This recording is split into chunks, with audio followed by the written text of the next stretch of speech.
Have created a fan-made expansion, a variant, to the game Star Wars Rebellion, and I have made an extended setup where I not only show you the setup to this variant, to this fan-made expansion, but I also talk about some reasons, some of the motives I had to what were my motivations behind some of the changes and some of the additions that I have made. It's called Heir to the Empire.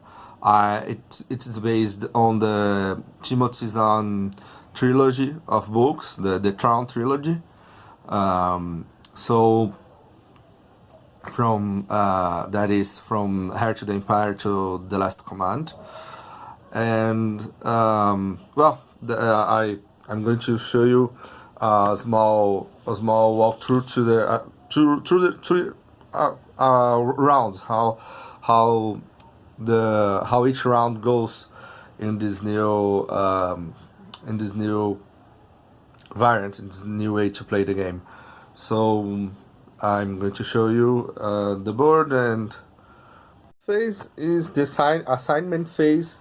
You will have each round. If you've watched the extended setup, you already know this, but I have here each player begins with 5 action cards. They are predetermined, so it's always these 5 cards. In the case of rebels, it's the Start Evacuation, Rebel Planning, the Millennium Falcon, Resourceful Astromech, and Human Cyborg Relations. From these 5 cards, there are 2 you're not going to be able to use it right now. You need to wait to bring one of these 2 guys here into the game. They are in the on the leader's reserve. Mon Mothma is coming later. She's at the leader's gate, and the 6 starting leaders are not the same as the ones you have in the base game. They are some new and some old faces.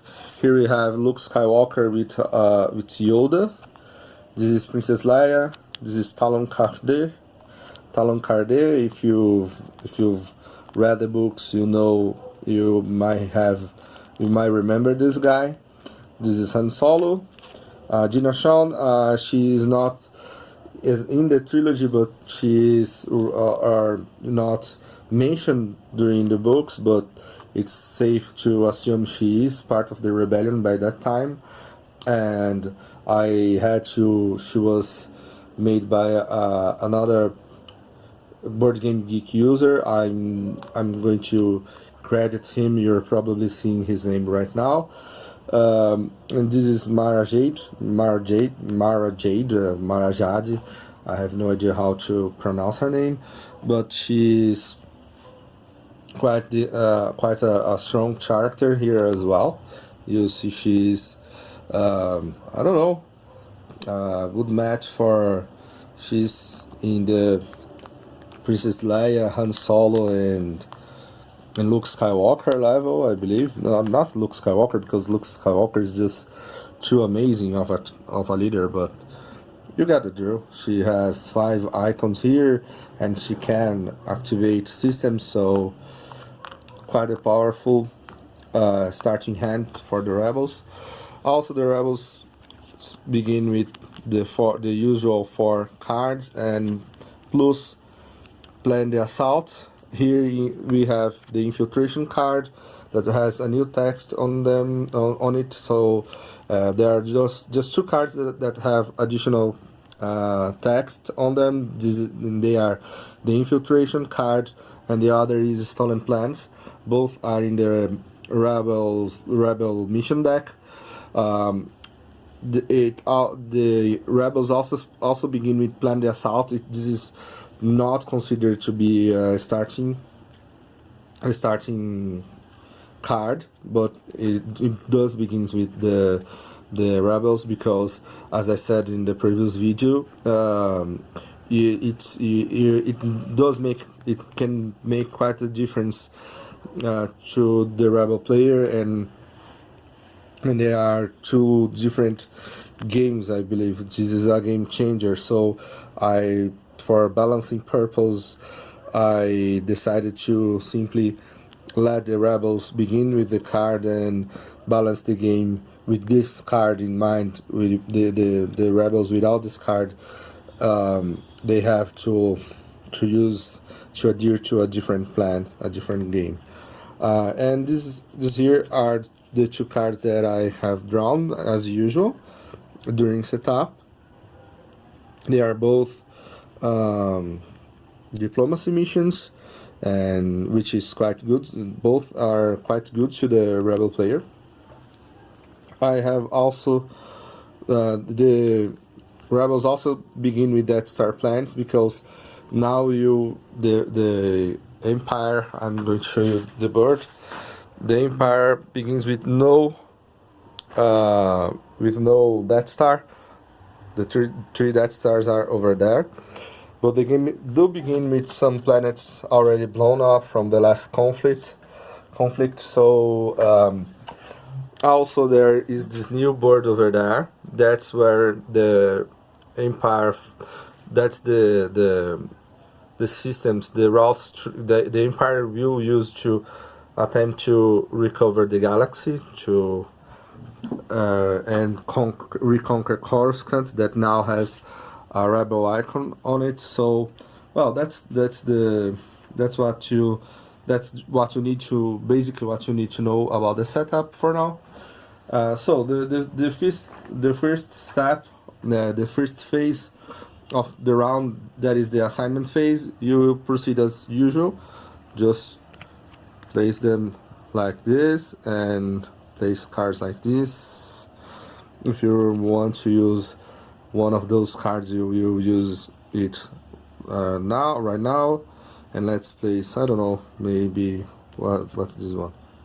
I don't know, maybe this one here. Let's see.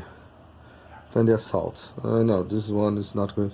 I'm not going to use it right now, but this one, like, I can definitely handle it. So something like this, and nothing really different in this phase than what you have in the base game. The next phase is the command phase. That's when you will reveal your missions and I know you don't know.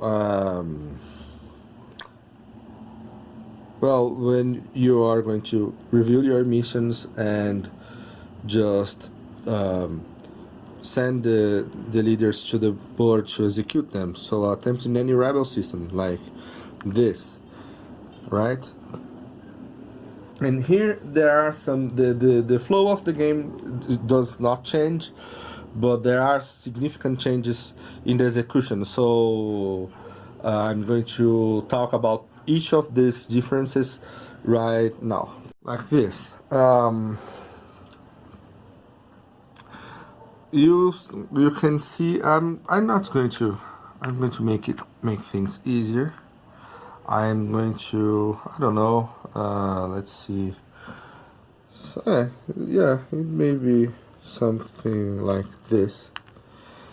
And well, the rebel player decided to send Mara Jade to Castle. It's a rebel system to attempt rebel base defenses. It's an attempt card, mission card, so the Empire player decided to send Janus Grijatus. You see the Empire has worse leadership, at least in the beginning of the game, in this expansion. These are the guys like Gilad Pelion, Jorus Balth, Baron Sontirfel, and these three guys that could have simply taken a shuttle and survived the both Death Stars. I mean, this one was in the first Death Star, this two in the second, and all three of them could have survived. You're also seeing these three stands right here. They are, I do recommend you to leave them there, because now there is a limit of 9 leaders in the leader pool at any time. So as to never forget this number, just leave them like this. As leaders come in, you will fill in these roles, and when there is 9, there is 9, and you will remember always that you cannot, if you never let those leave the leaderboard, you will always know that you have the right number of leaders. So the Empire player decides to send Janus Grijatus to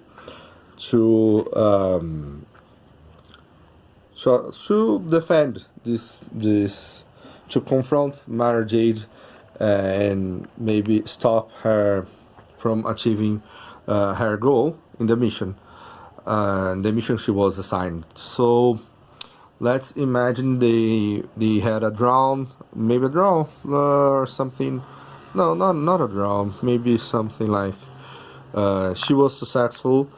What she will do differently is you will take the guy that lost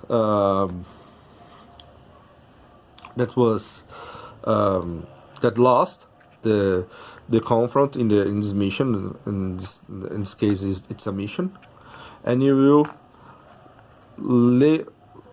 will be lying down on the board like this. This is really important because now leaders may be killed.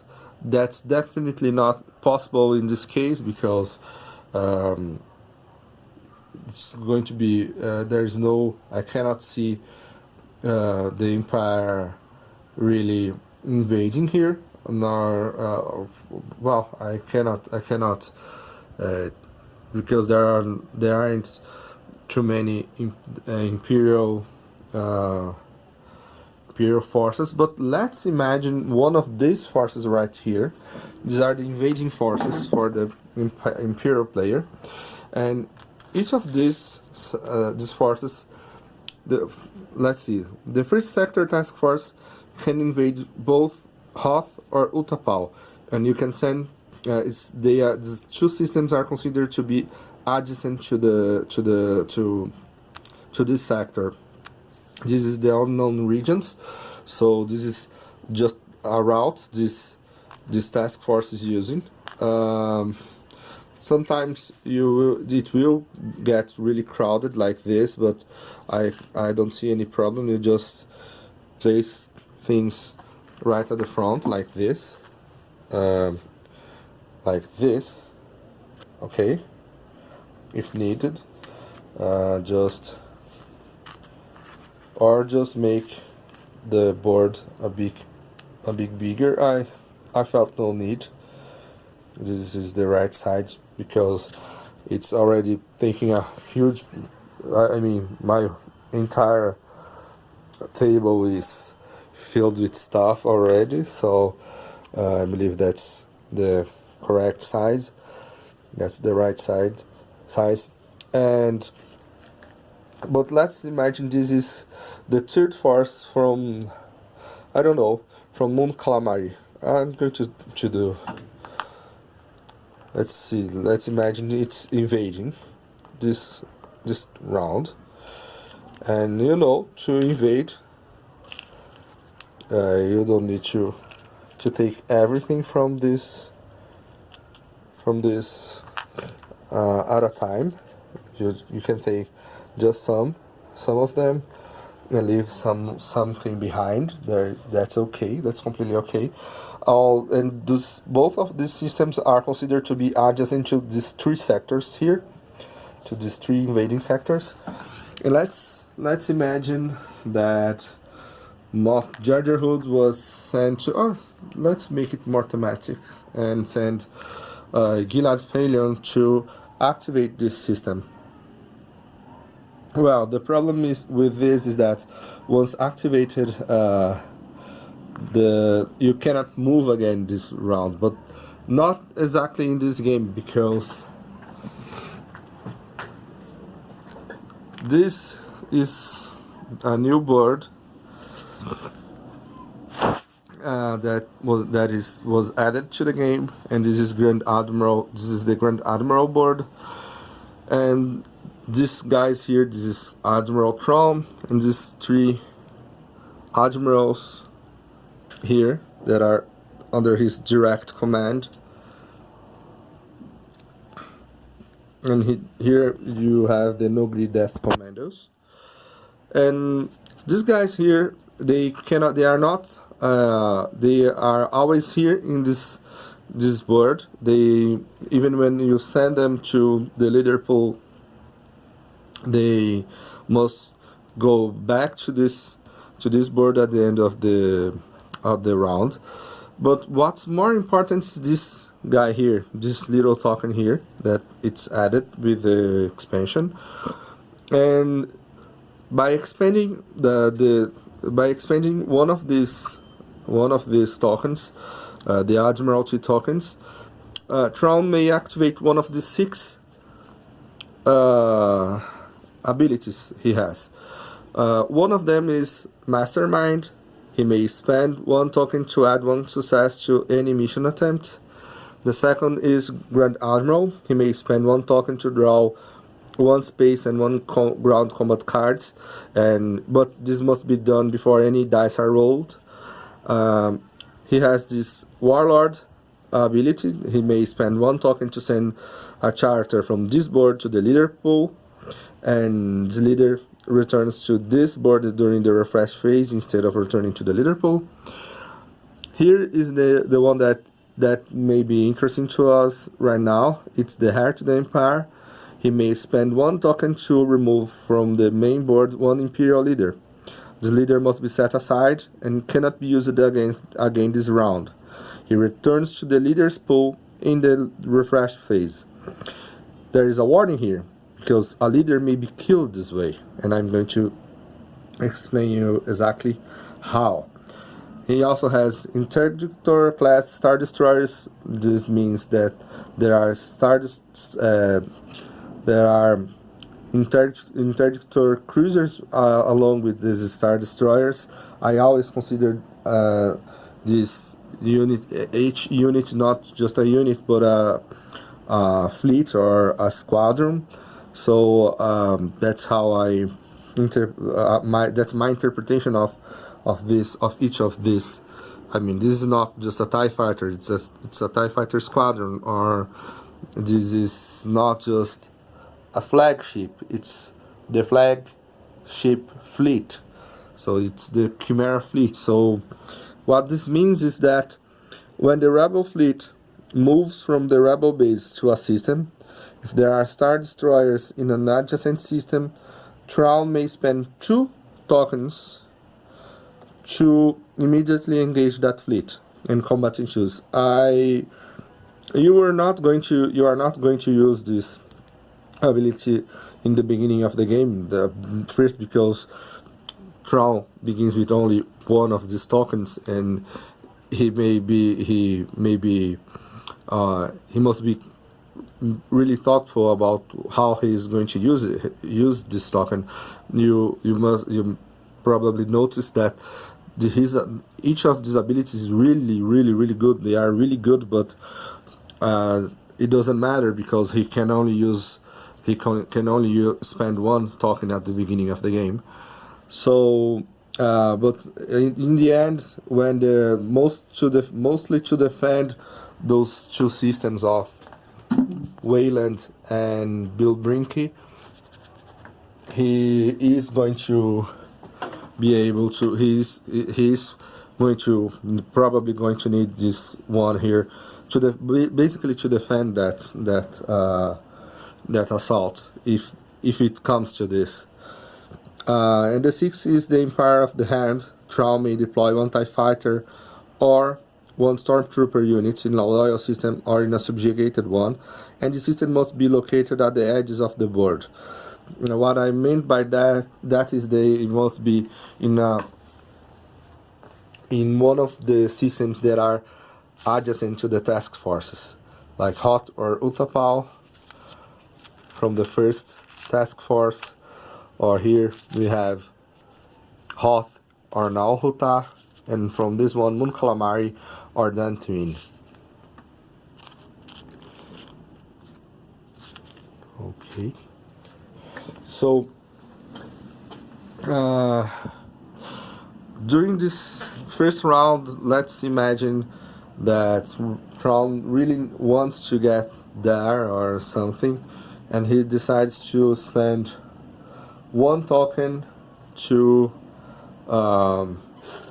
one of his only token to use the Warlord, no, the Heir to the Empire ability. Well, let's imagine this was the, instead of in Castle, let's imagine that confront happened here at Felucia instead. If you were the rebel, you would have used Castle, but just for this example, let's imagine the rebel player screwed it up, or maybe not. Maybe he, instead of using, no, it would work on Castle as well. Just now, Grand Admiral and the Chimera fleet would invade Nalhuta instead of Mun Calamari, right? Okay. So from this space here, usually no more these units here will be able to make no other movement this round. But with the Heir to the Empire ability, Thrawn may take Gilad Pillion, send him to this place here. This is the Koi, the queer. I have no idea how to say that in English, but it's the queer, the Koi, and this means he will return to the leader pool at the end, at the beginning of the refresh phase, but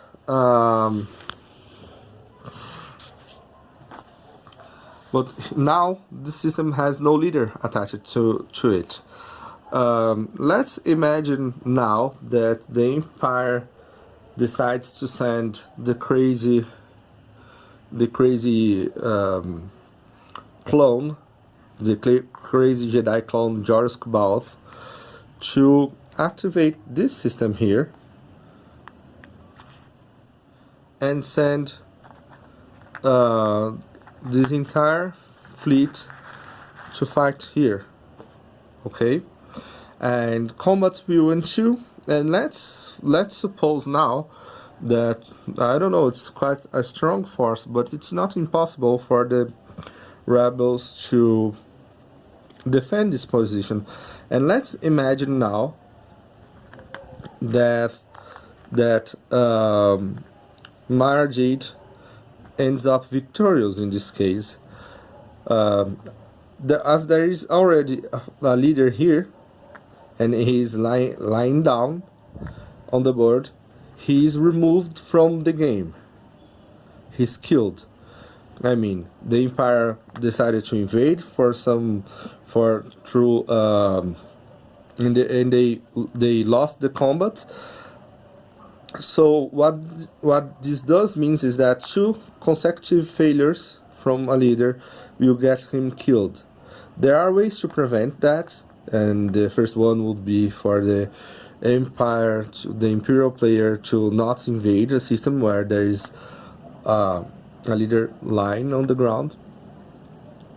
But he decided to he took his chances, and so this leader is now dead. Dead leaders go to this little board here. This is a new board. It's the leader's gate, and then there is the leader's reserve. What you will do is you will remove this stand here, send this stand here, so as a reminder of the 9 rule. And now he is here in the dead pawns. This will be quite important later in the turn. You will also see there's a leader's gate and a leader's reserve, and I'm going to explain them and how they work in just a few seconds. So this is the main differences between the flow of the game. Now there is this factor of and also you see after removing Griatus, Jorus Kubalth would be laying on the floor because he lost once. If he loses again, not against a mission, but against he lost a battle. So if he loses against a mission, he may be killed also. So now combat has this. It's way more important and way more risky, both combat and missions, and you will be thinking twice between committing your forces, but you also will feel the pressure to do it even more than in the base game. There are a bunch of new stuff that is added, and you cannot win if you are too coward, or if you may play defensively, but you must use sometimes of some aggression as well. There are some other things I want to explain to you. So let's imagine that both of these guys are laying here on the floor, and you are thinking that maybe, I don't know, maybe the rebel player will send here Leia Organa to a mission, and she's about to crush. She has a quite good probability of crushing them and sending another one of those two guys to the grave. What the Imperial player, what the Empire may do in this particular situation is he may decide to because the one that decides, in case there are two leaders lying on the board, it's the victor that decides which of those are killed. So let's imagine Leia Organa comes here, and it's some diplomacy missions, and there is a fight over there between these guys and these guys, and well, they may decide that Jorus Kubalth is killed. So what the Imperial player may do is he may decide to sacrifice, for instance, Moff Jerjerhod, to stand all other leaders in this season. In this case, Jorus Kubalth, but maybe it could be something worse, like Thrawn. You will note that Thrawn, he is quite a strong character, but if he dies, it's the end of the game for the Empire. Same goes to Jedi Luke. He's a one-man army, three here and two of these two hands here, so he's quite a one-man army. But if he dies, it's one of the prerequisites to the end of the game for the rebels. So in this case, if he is killed, the Empire must simply conquer Coruscant or the rebel base. If he isn't killed, then the Empire must conquer the rebel base and Coruscant, which is not easy. The rebels, in the other hand, if they kill Grand Admiral Thrawn, it's the end of the game, and they win. If the other way they may win is if they place a sabotage marker and or they conquer Wayland and Bill Brinky. They must conquer both. And actually, what they will usually do is they will sabotage one of them, and in the following turn, they will conquer the other or attempt to conquer the other. Once they do this, they have won the game. It's not as easy as it looks because they have no way to get to this region of the board, to the unknown regions, without finding out before what are the three Imperial secrets that guard these systems. So during the setup, the Imperial player found out this system, and he chose this system to guard the headquarters for the for his advanced intelligence in the galaxy. That means the intelligence, the headquarters that is the system that is sending information to these regions here. What the rebel player must do now is he must play either this card here, and that is infiltration, or stolen plans, and he must succeed in it basically 3 times. What this also means is that the most games the rebel player will need at least 3 rounds to find out those secrets. There are games that he's going to be get lucky, and will get stolen plans. But it's not going to be as easy because the action card, that Leia's action card that allow her to pick a mission, is not in the game. So most game when the rebel player do have infiltration and stolen plans, he or she he can indeed conquer, find out these 3 secrets in just 2 rounds. But most games is going to be 3 rounds.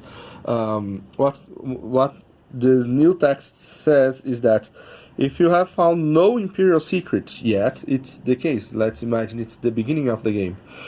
Then attempt in any system that contains an Imperial unit. So let's imagine that Han Solo goes to here, Kashyyyk. It has an Imperial unit, right? So the Imperial player now must decide if he's going to send a leader over there or not. And let's say he has this great guy for the task here, that is Colonel Yularen, and or maybe he'll take his chances because he wishes Colonel Yularen to gather intelligence, or maybe use this intercept transmission card, which is great. But so let's imagine he sent, instead of Colonel Yularen, he sent Baron Sontirfel to defend against this card. And let's imagine now that once again the rebels are really lucky this game, and now Han Solo made it, and he found out the first secret. What the Imperial player will do now is he's going to remember which system is here, or he's going to look at it if he has bad memory, and he's going to place this token, the Imperial secret token, in the region where the system is. So he's going to place it here because it's in this system here. in this region, I mean, sorry, in this region, not in the system, in the region where this there's and you may notice as well also that he's not placing in any system, it's in the region. He may place it here or any neutral line, it's in the region. It may be inside the system, but it makes no difference. That's it. If let's imagine now that the rebel player have already knows it's in that system, so the second time he uses this card or stolen plans, it reads, if you have found one Imperial secret attempting the region of the second secret, so he will send his leader over there, and note it's in any system here. It's actually in the region like this.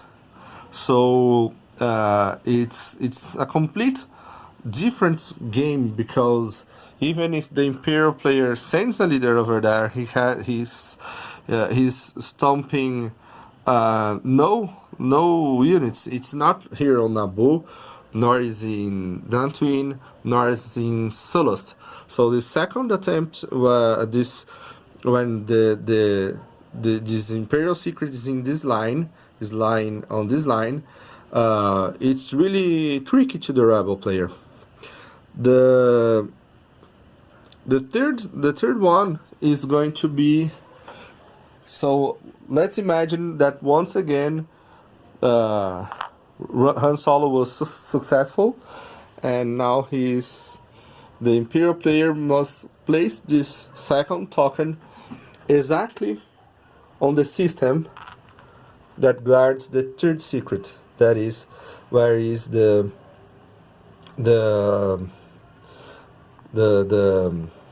Imperial, the headquarters. In this case, the Imperial player decided it would be in Dagobah, just because he was a dick. But I have a thematic justification for that, because it doesn't need to be inside the planet. It may be in a platform somewhere, or maybe a ship that is laying here, probably a platform, an Imperial platform that is acting as the headquarters. And the third and last time, Han Solo is going to our intrepid hero. Maybe this time it's not going to be Han Solo. It may be Luke Skywalker. And this time it's not going to be just Baron Sonterfell, but also Yularen. Once they have now both this time, once you find this the second, once you have two of these tokens, the first token that was here goes to the second token right there. Once the rebel player finds the third secret, what he's going to do is the Imperial player will give him the third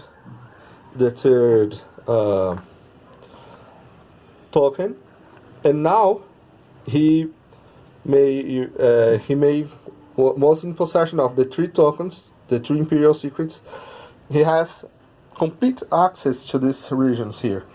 But note also that Wayland, Bilbrinki, and Coruscant, they cannot be conquered through diplomacy, just through military conquest. That means through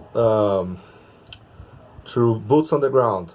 You know, the system must be cleared from rebel influence, and in this case, and must have at least one Imperial unit here. Same goes to any of those systems. But what the rebel player must do is not to conquer both systems.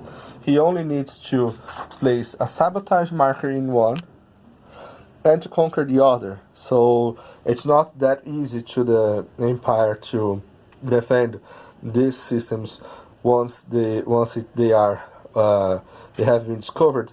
Also because this bunch of ships are not going to be here anymore. They are going to be over there on the board trying to find the rebel base and conquer Coruscant. So that's it. That's mostly the basic difference from the game. There are significantly changes to the refresh phase that are worthy of note. So I'm going to step you through it right now. First step of the new refresh phase is, as usual, you will get every single one of your leaders and will bring them back to the leader pool, including any Thrawn operatives like this Imperial Admiral here. So where are the others? Oh, this one here that was sent here by Thrawn goes back here, and that's it. We have 1, 2, 3, 4. There is another somewhere. 1, 2, 3, 4, 5. Where is the other? I have lost a leader. Oh my god. I'm going to find him and we'll be back in a second. It was Moff Jarjarhood. So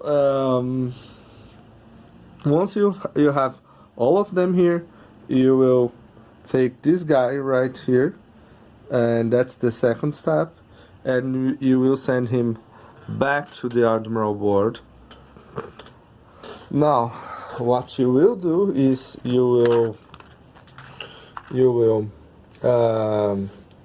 that's use 2 draw missions, as you would in any game. You will draw missions from this deck and that deck, and then launch probe droids. That's also exactly the same as in the base game. You will take cards from this deck and you'll see them, and if you use something like that, these are markers that my girlfriend left from our last game,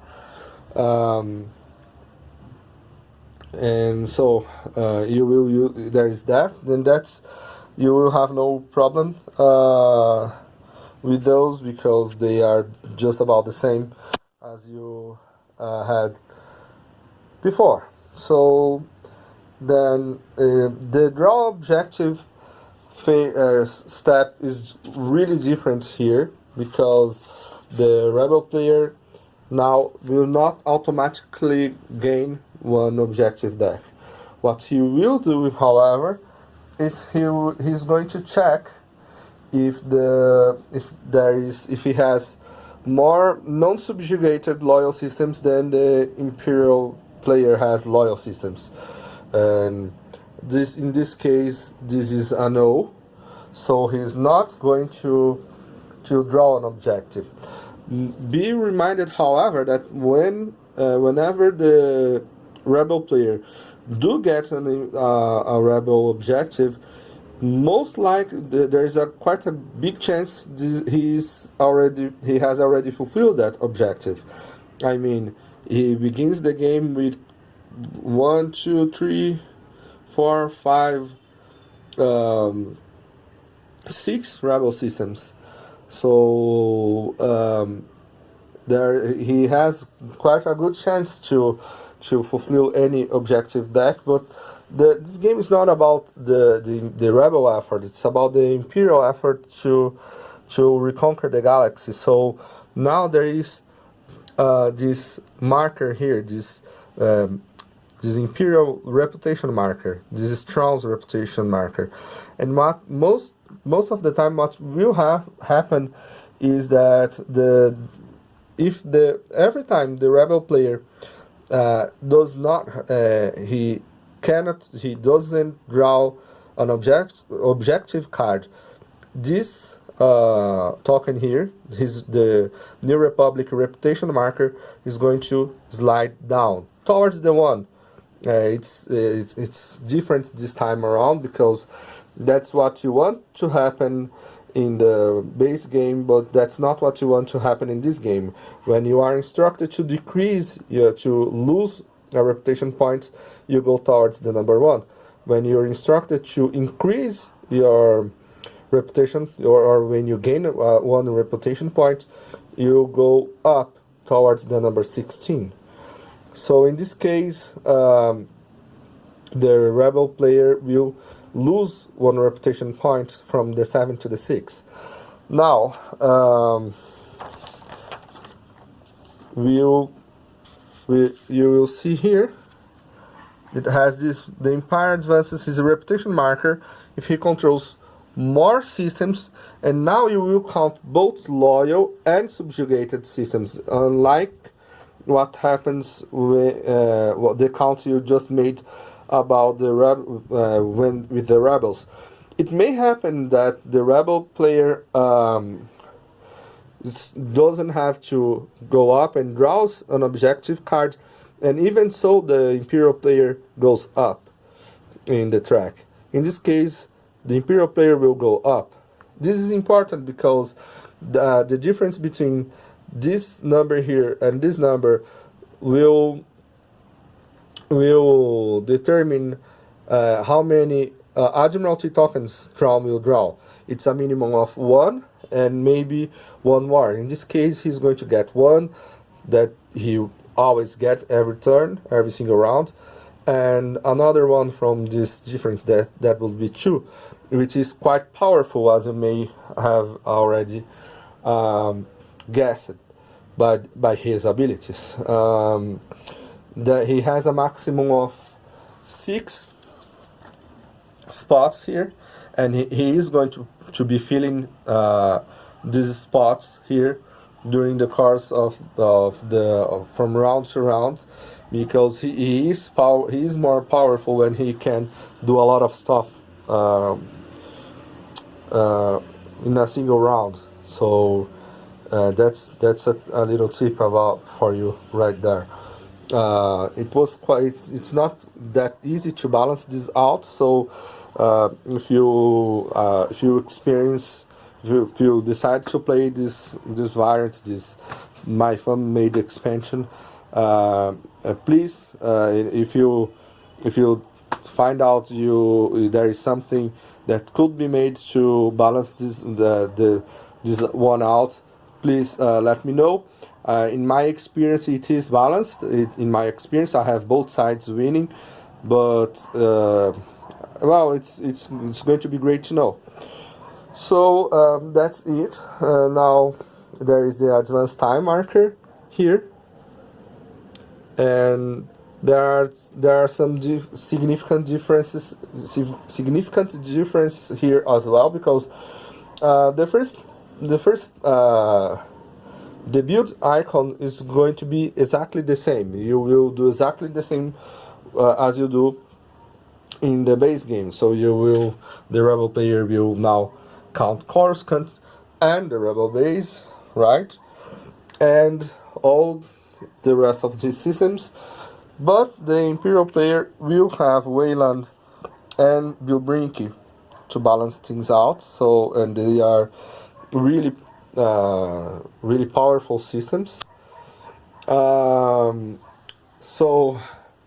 the rebels, they do start way stronger than they start in the base game, but as you may have guessed, Thrawn's abilities make for it. Now, where you will see a major difference is in the recruit icon, because now instead of getting 2 cards and taking one, you will get just 1 card. There is another card you have drawn during setup, and now it's time to use it.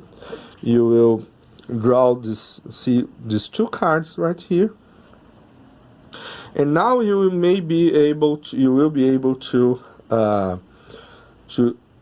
pick any one of those, right?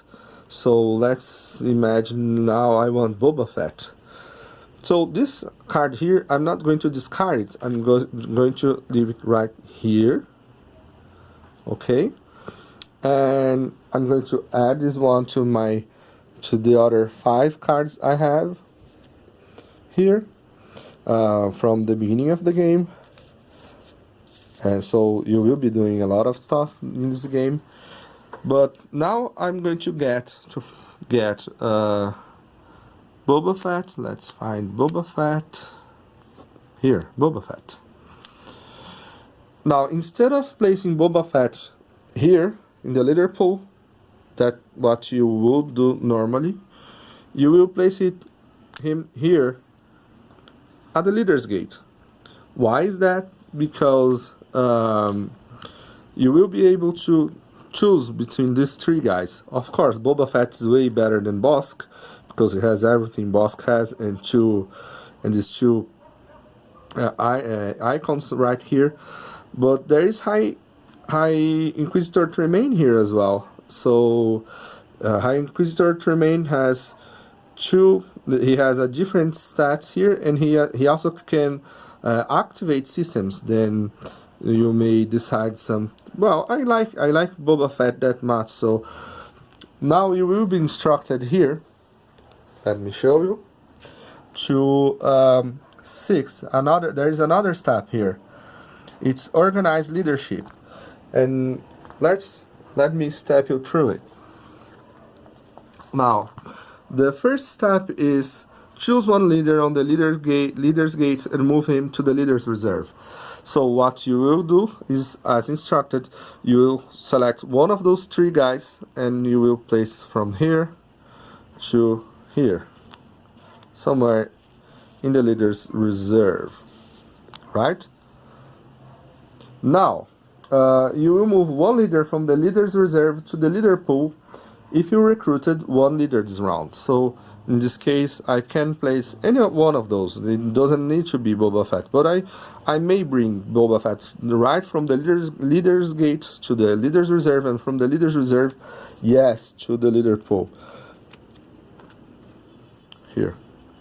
There is a difference. There are significant differences. You will get my points really soon. Why you should not simply send a leader right to the leader pool. You will lose count, trust me. Because there are times where you get, I don't know, maybe Admiral Ozell. You will want, I don't know, instead of Ozell, why not Captain Voss Park? He may be a better choice, or even Inquisitor Tremaine here, or even Luke clone. This guy here represents the clone of Luke Skywalker. If you have read the books, you must remember that eventually Thrawn decides to make a clone from Luke Skywalker, and this clone, this crazy clone, well, he's crazy and insane, and so I recommend you to attach the dark side ring to him, so you will remember this at least during the first game. So that was step 1. No, that was step 2 of organized leadership. Step 3 tells you to move one leader on the leader's reserve to the leader pool for each leader on the designated space for dead leaders. In this case, in the Imperial case, it's here in the dead pound. So you will add another leader because there is someone here in the dead pounds. So in this case, well, Ozell is not in the game, so I'm going to bring Captain Voss Park, and I am going to place him in one of those stands, not right there. Okay, and this guy here, he's out of the game. So after you use a leader here in the dead pounds to to bring a leader from the leader's reserve, you can send this guy out. Another thing you may do, you won't be doing this often, but you may decide to do it sometimes, is you will use step 4. Step 4 says that you may send 1 or 2 of the leaders that are here on the leaders pool to the leaders gate, in exchange to send 1 or 2 of the leaders on the leaders reserve to the leader pool. So in this case, we have only 1 leader in the leaders reserve, right? So I may decide to, I don't know, maybe Moff Jarderhood. He is good, but not that good. So I may, I don't know. First, you take this off and send him. So instead of sending him here to get Luke Skywalker, you will send him to the leader's gate and get Luke Skywalker. Okay, so now I'm going to get Luke Skywalker. I will place it inside the ring. I'm not going to do it right now, but you get the drill. He is now in the leader pool. Okay, well, this is how this board looks at the end of, it may look at the end of this phase.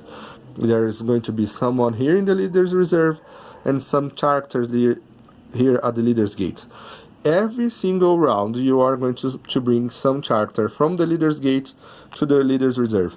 That does not depend on you having a leader, of you having recruited a leader. What it does depend from, it does depend of you of having recruited a leader is bringing characters from the leader's reserve to the leader pool. So this one is going to be here. So let's imagine next round there are no icons, no recruit icons. What you will do is you're going to slide one of those characters from the leader's gate to the leader's reserve, and then you will be able to only recruit this guy from the leader's reserve if you send one guy from the leader pool. By then you have already the nine leaders here. Okay, you will have the 9 leaders, and you will be sending 1 leader to the leader's gate, and then you recruit the guy that's in the leader's reserve.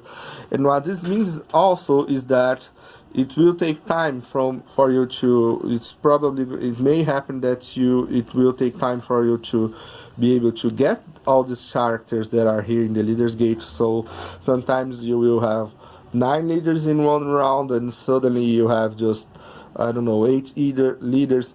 And also it may happen that there is a dead leader here, right? But there are no leaders here. So you just leave this leader here in the dead pawns, and as soon as you're able to recruit a guy from the leader's reserve, you then just throw the guy away and recruit. It may also happen that there are leaders in the dead pawns, and there are no more leaders for you to recruit. So your leader pool will start to shrink. It's not that usual. It hasn't happened in any game as I can remember, but it's possible. Mathematically, it is possible that this will happen. We can only hope not. Well, I believe that's it. After that, you will have just 2 more phases. That is phase 7, and that is deploy units. It's just the same as in the base game. You will deploy units from this space here, sliding through to the 1, and from the 1 to the board. And then there is phase 8, that is gain 1 Admiralty token. We have previously talked about it. You just check this number here, the numbers here, and in this case Thrawn will get 2 of these Empire of the Hand logos, these flags, and place them here the Admiralty tokens. There are some other things I may talk to you about, and I have talked about them in my previous video, this extended setup, but I'm going to briefly explain them here. I do recommend you to print this auxiliary board here, this auxiliary combat board. It's you may find it's easy on it's in the file section of the game Board Game Geek. And what I have done is I just divided the decks. They are predetermined decks for both the Empire and the Rebels, so they are different decks. So you will see, for instance, the Imperial player will only draw from this hand, this deck here, and in this deck you will see there is only one defensive formation, but there is, for instance, the Imperial player has access to no escape. On the other side, however, the Rebel player has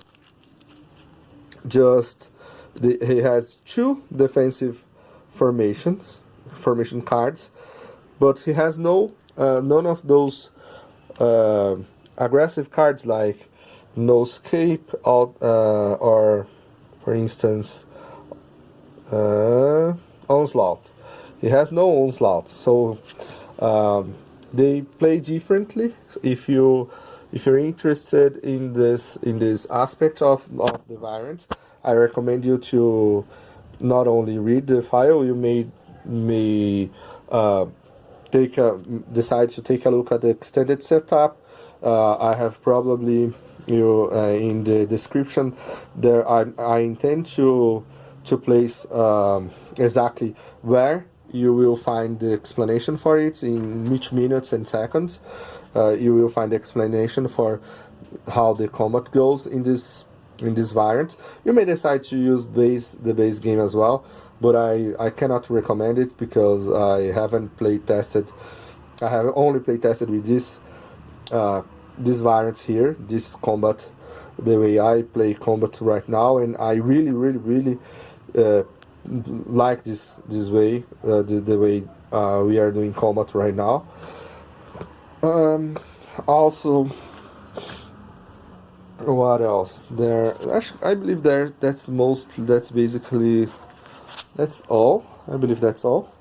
There are some cards that you will be instructed to send them to the box, like Seek Yoda, Son of Skywalker, Our Most Desperate Hour, and you will see they are here because they either because they didn't make any thematic sense, or because they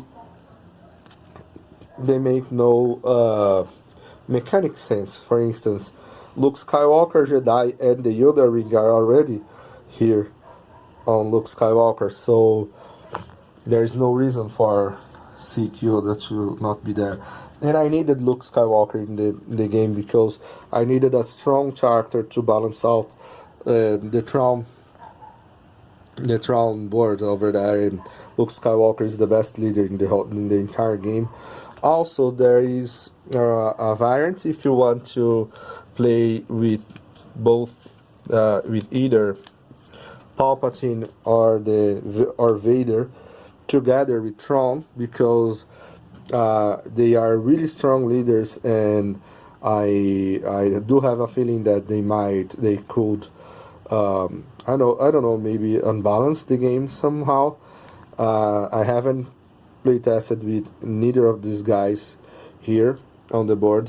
They cannot be they couldn't not be on the starting hand because they would prevent Admiral Thrawn from rising, and so the Heir to the Empire campaign would become impossible. Well, I believe that's it. I'm going to change to my ugly face and talk about some final considerations. There is the as you may have noticed, the changes are some, I don't know, maybe they are not that profound changes. Some of them are additions that do alter the game considerably, but most of them are just slight changes, one tweak here and another there. But they change the pace of the game quite a lot. You must play differently to achieve victory from both sides. The rebel player now he needs to not only to find acquire the 3 Imperial secrets, but he also needs to send the troops there, and that's not an easy task.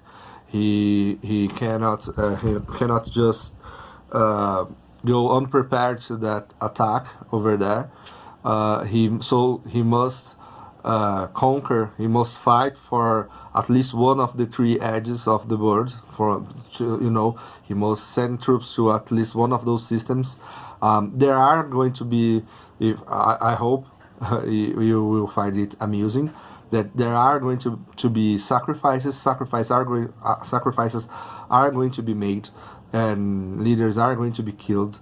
Now, luckily, you will have drawn, and you will have more leaders at your disposal, so you will not feel that much of a loss. I mean, you have lost a leader, and it's going to be a setback. But unless it's Luke Skywalker or Admiral Thrawn, you're still in the game. It hasn't happened to me that you just lost a leader, so now you have lost the game. Even though sometimes it may piss you off. And it may happen also that you play so defensively that you never set your leaders into harm's way, but that's extremely hard, and I'm guessing you will probably lose the game. So that's it. I believe I'm quite happy by where I am at the game right now. I don't pretend it's completely balanced yet, because I'm not even sure if the base game is balanced, but it's completely balanced. You just need to remember that Twilight Struggle wasn't balanced when it came out.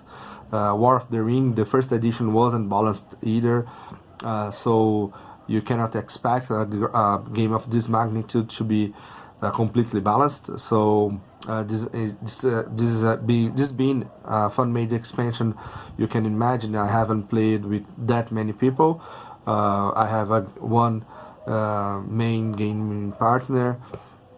I have to thank also my girlfriend. She's amazing. So she's also a playtester of this Fanmade expansion, this variant. So that's what I like to do. I like to tweak my games, and I like to, if I feel the need to play something, or if I have some idea, some great idea to a game, I try to apply it. I'm used to print and play. I have made a video showing you while I was during when I was printing and when I was cutting stuff and gluing stuff, and it's not that hard. Some people I know get a bit scared by the process, but it's not that it's quite easy actually to make some paste ups and just throw things to add things to the game, and they look cool. I mean, you may look at this guy here. Look, it's not that bad, right? I also recommend you to leave like the leaders that are going to stay in the Thrawn board, to leave them squared like this. You will notice that the Empire has this different cuts, and the rebels have these rounded corners. So That's a minor thing. You may just decide to leave it all squared, but I think you're not going to be satisfied once you place them side by side with other characters from the game. So you will want to set the corners straight. Well, that's it. I believe I'm. If you're still with me, thank you very much. Please tell me in the comments what you think about this idea, this variant. I, I, I don't know. I'm a huge fan of the Thrawn trilogy, and I know that I have this slightly feeling that if we are going to see an expansion to the base game, it's going to be based on the Disney, on the Disney, on the new Disney movies and the Disney stuff, the Star Wars Rebels. I am watching Star Wars Rebels. There is a Thrawn there, but it's you cannot stop feeling that it's still just Disney's Thrawn. It's not. I don't know. I'm still watching it with trying to be open-minded about it, but I love the Thrawn trilogy so much. I think it should have its own expansion based on it. So I came up with this one, and I believe it portrays really well what the original trilogy of books were all about. And I believe you will, if you have read the books, you will feel instances where you will feel that thrill that well, Luke Skywalker is leading that task. So and there's so much at stake that you decide to bring Thrawn to the table, and the one that loses it is going to lose the game, and it's a blast. I mean, you may have a blast playing this Fanmade expansion if you have enjoyed the books. If you like the game, maybe you have played enough so that you want some variety right now, and you don't want to wait some months or something for another expansion, or years maybe for the first expansion to this game. Or maybe you don't like the game and you want something with a more war gaming feel. Maybe it does have that, because I am primarily a war gamer. I do enjoy Euro games and Ameritrash and so on, but I mean, wargaming is the thing that attracts me the most. So there's that as well. You will see a lot of conflicts and a lot of combat. I cannot imagine any of those on any side winning without being aggressive at least sometime during the course of the game. Particularly the rebel player plays really different, because now he needs to conquer at least one of the three corners of the board. He cannot leave all to the Empire to steamroll him. So he will try to set a strong foot, and the Imperial player will probably try to get around. It has happened in one of the games. The Imperial player decided to get around this central strong foot that the rebel player had placed, but then again he was sooner than he realized the rebel player was I don't know. He was right on the front gates of Vibrinki and Wayland, so it was chaotic, and the Imperial player had to use Thrawn most tools that Thrawn has at his disposal to send people back instead of going forward to repel the New Republic invasion. And once again, it it may be it can be a blast. You can have a really good time playing it. So that's it for now.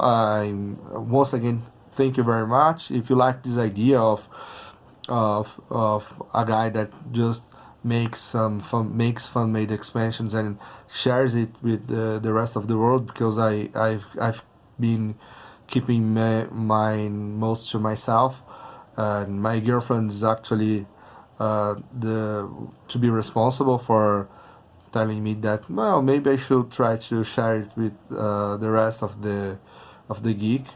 Um, so I've had some support into doing it. Most of the time, sometimes I feel that the geek has some people in the geek have some aversion to this kind of stuff. I'm not sure if I'm correct or not. I hope I'm not. Thank you, once again, and subscribe if you like the idea, and tell me in the comment. And that's it.